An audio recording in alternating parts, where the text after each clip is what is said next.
In challenging times, many turn to the church for solace and support. But in Britain, the growing number of atheists has led to the creation of an essentially new congregation in which religion is taken out of the equation. Polly Boko spoke to some of the non-believers about what drives them to use the house of God anyway. If you're one of Britain's growing number of atheists, a Sunday morning might present itself as an opportunity to just sleep in and relax. After all, there's no Sunday Mass to attend. Well, not exactly. More and more of London's atheists are waking up on a Sunday morning and going to church. Sunday assembly? Don't look shy, come on in. What are they coming at? Come on in. But there's no talk of saints or sinners here. We are the Sunday Assembly. We like to think of ourselves as part foot-stomping show, part atheist church, 100% celebration of life. So that's what's happening. And it's for people who want to live better, help often, and wonder more. Living better in the Sunday Assembly sense of the term features singing, dancing, and moralistic tales told by stand-up comedians. Anything that takes off probably takes off because it gets into our very basics of what we need as humans. Like being welcoming is a really big part of being Irish. Like it's our main thing because we don't have an economy anymore, so it has to be our main thing.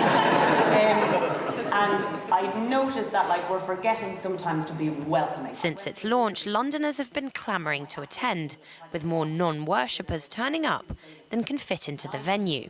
I was leaving a Christmas carol service about 6 years ago and thought, there's so much about this which I really love. The community coming together, singing songs with people, having mulled wine afterwards. That is all things you can buy. It's just a shame the God part. A quarter of Brits now describe themselves as having no religion, and that figure's going up by 750,000 annually. At the same time, Christianity is losing more than 500,000 followers a year.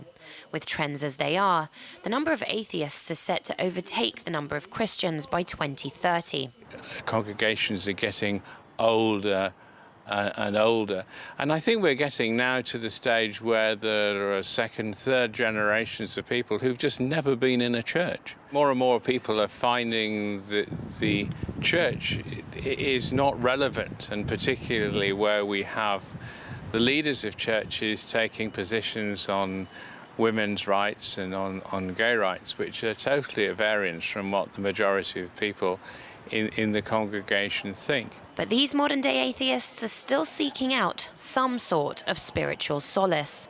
We were really shocked at how many people were here. We weren't expecting this number of people, and I think it says something about how people feel that all these people are here because they're looking for something.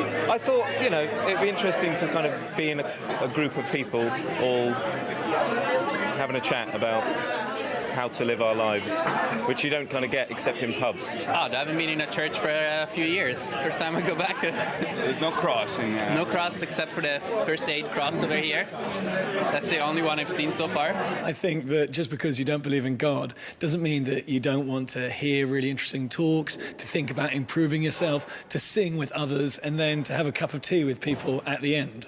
I mean, this is really all the best things about church without the one thing which I'm uncomfortable with, which is the religion part. 14.1 million Brits now describe themselves as faithless, a label that these non-worshippers feel comfortable celebrating. Polly Boko, RT, London.